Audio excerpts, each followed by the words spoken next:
ካዛንቺስ ልትዋብ ነው። በኢትዮጵያ የመጀመሪያ የሆነው አዲሱ 226 ሺህ ካሬ ላይ ያረፈው አያት መንደር ካዛንቺስ ሰማይ ስር ሽያጭ ተጀመረ።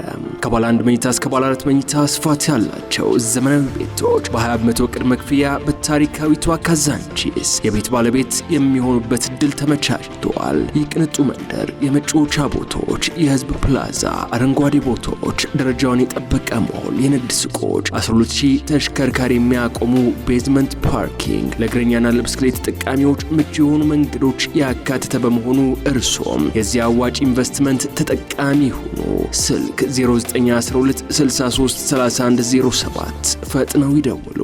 ሰላም ጤና ይስጥልን። የተወደዳችሁና የተከበራችሁ የገበያ ሚዲያ ተከታታዮቻችን እንደምን አላችሁ? በምዕራፍ 2 የመረጥንላችሁን ኢኮኖሚያዊና ማህበራዊ መረጃዎቻችንን ይዘንላችሁ ቀርበናል። ከመረጃዎቹ ጋር መላኩ ደምሰው ነኝ። በቅድሚያም አርዕስቶችን እናስቀድም። የቤት ሰራተኞች የሙያ ብቃት የምዘና ፈተና ወይም ሲኦሲ ሊወስዱ መሆኑ ተሰምቷል። መረጃውን እናጋራችኋለን።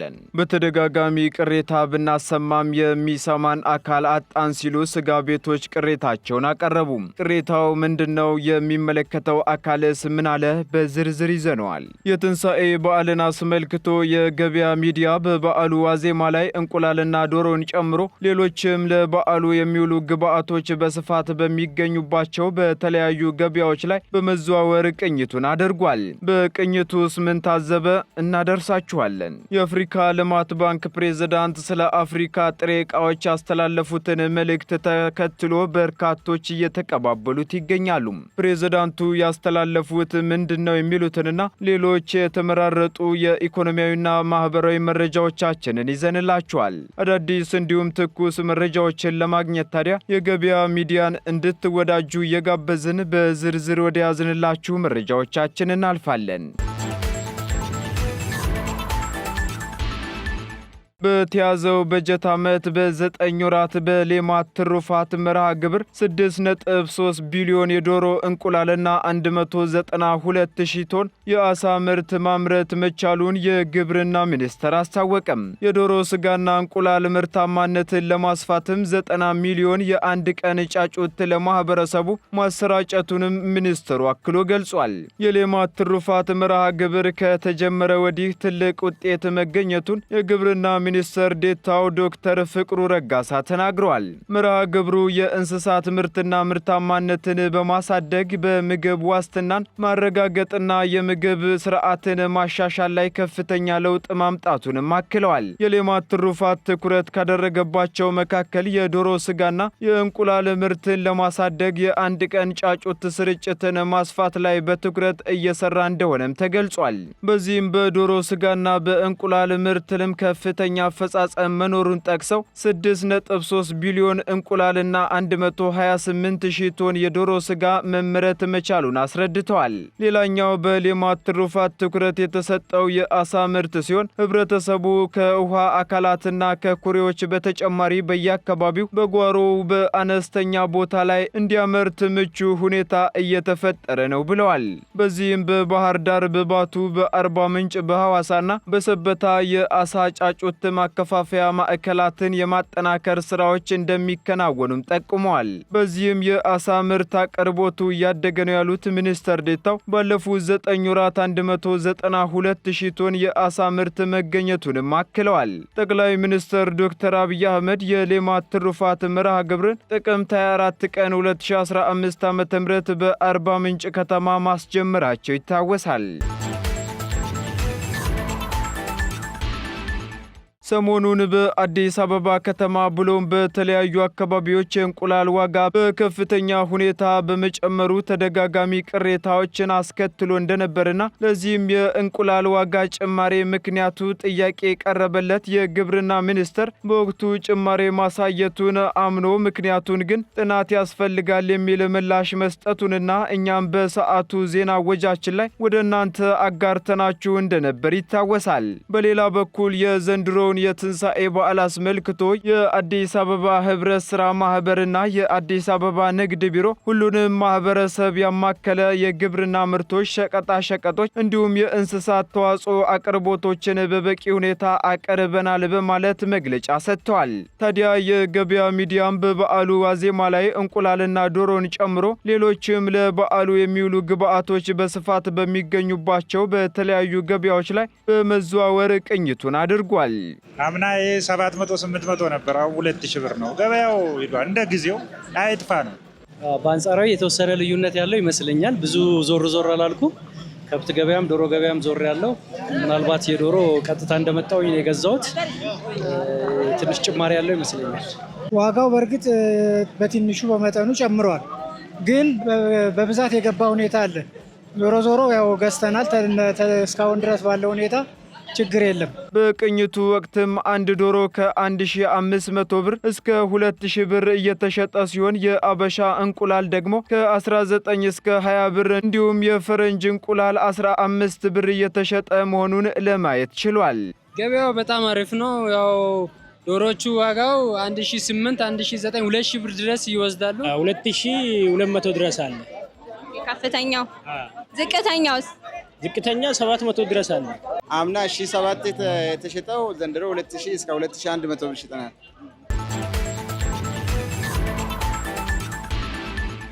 በሚጣልብን ግብር ዙሪያ ያለንን ቅሬታ ብናሰማም የሚሰማን አካል አጣን ሲሉ የስጋ ቤቶች ቅሬታቸውን አቀረቡም። በአዲስ አበባ ከተማ የሚገኙ የሉካንዳ ቤቶች ወይም ስጋ ቤቶች ያለደረሰኝ ለገዛነው የቁም እንስሳ ደረሰኝ እንድናቀርብ ከመጠየቅ ጀምሮ የሚጣልብን ግብር ፍትሐዊ አለመሆኑን ቅሬታ ብናቀርብም ምላሽ የሚሰጠን አላገኘንም ሲሉ ተናግረዋል። በዚህም ቅሬታውን ያቀረቡት የሉካንዳ ነጋዴዎች ማህበር ስራ አስኪያጅ አቶ አየለ ሳህሌ ሲሆኑ ማህበሩ ተደጋጋሚ ቅሬታዎችን ለአዲስ አበባ ከንቲባ ጽሕፈት ቤት ካመለከተ ዓመታት ቢቆጠሩም ዛሬ ድረስ ምንም አይነት ምላሽ አልተሰጠንም ብለዋል። በተለያዩ ሉካንዳ ቤቶች ምክንያት ተፈልጎ የተለያየ ጫና እየደረሰባቸው እንደሆነ የሚያነሱት ስራ አስኪያጁ አሁን ያለው አሰራር ምክንያታዊ እንዳልሆነም አንስተዋል። ስራ አስኪያጁ አክለው ማህበሩ መንገድ ዳር የሚገኝ ሉካንዳ ቤት 148 ኪሎ በሽያጭ ተባዝቶ እንዲከፈል ሲደረግ ሌሎቹም እንደያሉበት ቦታ የክፍያው መጠን እንደሚወሰን አስረድተዋል። ይህንን የሉካንዳ ቤቶችን ወይም የስጋ ቤቶችን ቅሬታ ተከትሎ ለአዲስ አበባ ገቢዎች ቢሮ ጥያቄ የቀረበ ሲሆን ቢሮውም የነጋዴዎቹ ሂሳብ ምዝገባና ደረሰኝ አለመያዝ የግብር ተመኑ ግምት ላይ እንዲመሰረት አድርጎታል የሚል ምላሽን ሰጥቷል። ቢሮው በምላሹ አክሎም ሕጉ ግብር መክፈልን በግልጽ ያስቀምጣል በማለት ከዛ ውጪ ያሉ ችግሮች ካሉ ግን በተዘረጋው አሰራር መሰረት ቅሬታቸውን ሊያስገቡ ይችላሉ ብሏል። በሌላ በኩል የአዲስ አበባ ህብረት ሥራ ኮሚሽን የፋሲካ በዓልን ምክንያት በማድረግ በሰጠው መግለጫ የሸማች ህብረት ሥራ ሉካንዳ ቤቶች ወይም ስጋ ቤቶች 1 ኪሎ ስጋን ከ460 እስከ 520 ብር ብቻ እንዲሸጡ ተመን አስቀምጫለሁ ማለቱ ይታወሳል። የስጋ ተመኑም የወጣው በጥናት የተደገፈ መሆኑን በመግለጫው የተነሳ ሲሆን በዚህ ዋጋ እንዲያቀርቡ የተደረገበትም ምክንያት ደግሞ ምንም አይነት ወጪ ስለማያወጡና ስለሚደገሙ ነው መባሉ አይዘነጋም። የቤት ሰራተኞች የሙያ ስልጠናና የብቃት ምዘና ፈተና ሲኦሲ ሊወስዱ ነው ተባለም። በኢትዮጵያ የቤት ውስጥ ሰራተኞች ራሳቸውን በሙያ ብቁ የሚያደርጉበት ስልጠና በመስጠትና የሙያ ብቃታቸውን የሚመዝን ፈተና ወይም ሲኦሲ እንዲወስዱ ለማድረግ እየተሰራበት እንደሚገኝ አንድነት ኢትዮጵያ የቤት ውስጥ ሰራተኞች ማህበራት ህብረት አስታውቋል። በስራና ክህሎት በኩል ተግባራዊ በሚደረገው አሰራር መሰረት ማንኛውም ሰው መሰረታዊ የሆኑ ምዘናዎችን በመውሰድ ራሱን ብቁ ማድረግ የሚችልበት አግባብ መኖሩን የህብረቱ ፕሬዝዳንት ሂሩት አበራ ተናግረዋል። በዚህም የቤት ሰራተኞች የትምህርት ደረጃቸው ሳይፈለግ በሙያቸው ብቻ ብቁ መሆናቸውን የሚያረጋግጡበት ምዘና ስለመኖሩና ለሙያው ብቁ መሆናቸውን የሚያረጋግጥ የብቃት ምዘና ሲኦሲ እንዲወስዱ ለማድረግ ማህበሩ እገዛ እያደረገ እንደሚገኝ ገልጸዋል። የሙያ ብቃት ምዘናውን ወይም ሲኦሲውን ማንኛውም በሙያዊ ብቁ ነኝ ያለ ሰው ምዘናው በሚሰጥበት ተቋም ውስጥ መፈተን እንደሚችልም ተገልጿል። ለዚህም ስልጠና የሚያስፈልጋቸው ደግሞ 1 ወር ከግማሽ እስከ 6 ወር በሚደርሱ አጫጭር ስልጠናዎች ራሳቸውን ማብቃት እንደሚችሉ ተናግረዋል። በኢትዮጵያ ለቤት ሰራተኞች ትምህርትና ስልጠና በተመለከተም በዛ ልክ የተዘጋጀ ፖሊሲ ባለመኖሩ ስርዓተ ትምህርቱ ላይ ማስተካከያዎች እንዲደረጉ ከትምህርትና ስልጠና ተቋማት ጋር እየተሰራበት እንደሚገኝም ተነግሯል። በመጨረሻም የቤት ሰራተኞች የጡረታ ተጠቃሚ የሚሆኑበትን አግባብ ጨምሮ ማህበራዊ ዋስትናቸውን የሚያረጋግጥ የስራ ቅጥር ውልና አጠቃላይ ደንብ በ6 ወር ውስጥ ይጸድቃል መባሉን እኛም ደግሞ በዜና ወጃችን ላይ ወደ እናንተ ማድረሳችን አይዘነጋም።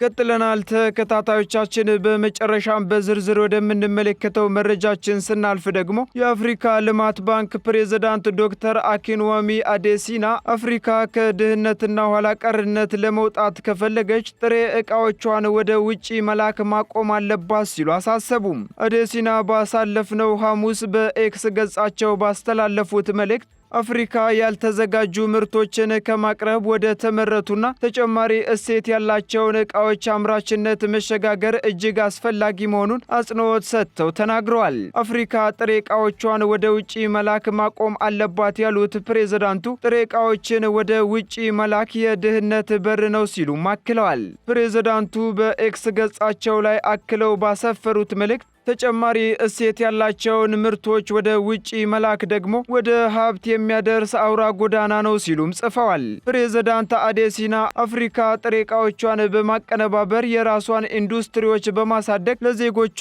የሥራ ዕድል መፍጠርና የውጭ ምንዛሬ ገቢዋን ማሳደግ እንደምትችልም አስረድተዋል። የተወደዳችሁና የተከበራችሁ የገበያ ሚዲያ ተከታታዮቻችን ለምዕራፍ 2 ያዝንላችሁ ኢኮኖሚያዊና ማህበራዊ መረጃዎቻችን እነዚህን ይመስሉ ነበር። አዳዲስና ትኩስ መረጃዎችን ለማግኘት ታዲያ የገበያ ሚዲያን እንድትወዳጁ እንጋብዛለን። ሰናይ ጊዜን ተመኘን።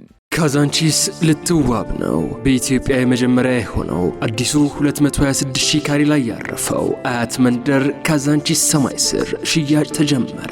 ከባለ 1 መኝታ እስከ ባለ 4 መኝታ ስፋት ያላቸው ዘመናዊ ቤቶች በ20 በመቶ ቅድመ ክፍያ በታሪካዊቷ ካዛንቺስ የቤት ባለቤት የሚሆኑበት እድል ተመቻችቷል። የቅንጡ መንደር የመጫወቻ ቦታዎች፣ የህዝብ ፕላዛ፣ አረንጓዴ ቦታዎች፣ ደረጃውን የጠበቀ ሞል፣ የንግድ ሱቆች፣ 12,000 ተሽከርካሪ የሚያቆሙ ቤዝመንት ፓርኪንግ፣ ለእግረኛና ለብስክሌት ተጠቃሚዎች ምቹ የሆኑ መንገዶች ያካተተ በመሆኑ እርሶም የዚህ አዋጭ ኢንቨስትመንት ተጠቃሚ ሆኑ።